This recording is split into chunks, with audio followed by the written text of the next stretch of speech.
Take a look at this, kind of interesting. So NFL defensive rankings entering Week 10. They have the Chargers 1, Vikings 2, Broncos 3. They're the Browns 8.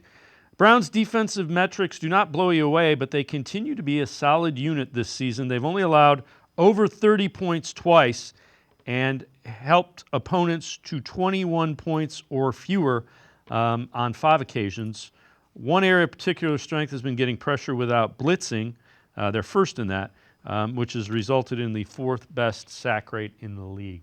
A lot of people locally have said the Browns' offense is kind of bringing down the defense because it's just been so bad.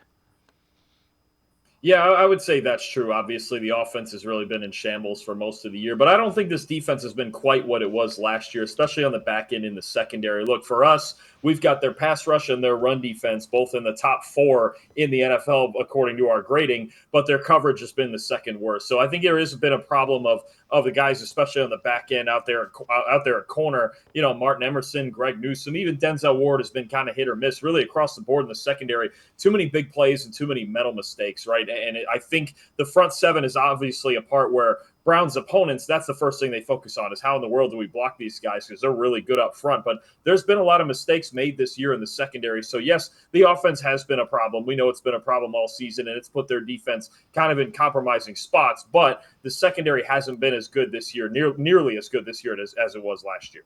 The one that's particularly concerning and head-scratching is Emerson.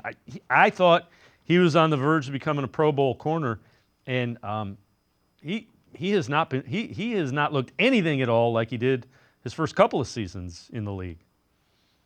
Yeah, no, I mean, I think it's a defense that takes a lot of chances with man coverage, and cornerback performance can be volatile when you do that, right? You have a couple of bad days here. You're one-on-one with some of the best receivers in the league. So I think you're really talking about that. And again, I see even when they get in zones, it's been a lot of mental mistakes. And these are mental mistakes that for some reason we didn't see last year. And now we're seeing them this year. You saw a couple of, I mean, you've seen them almost every week. Honestly, you just see explosive plays. I mean, when they played the Chargers, there was a big touchdown to Quentin Johnston that felt like a mistake, and that was from Denzel Ward. It just hasn't been in sync. In zones, there's been a lot of mental mistakes. And then when you play so much man coverage like they do, these are the gambles that you take with the explosive plays downfield.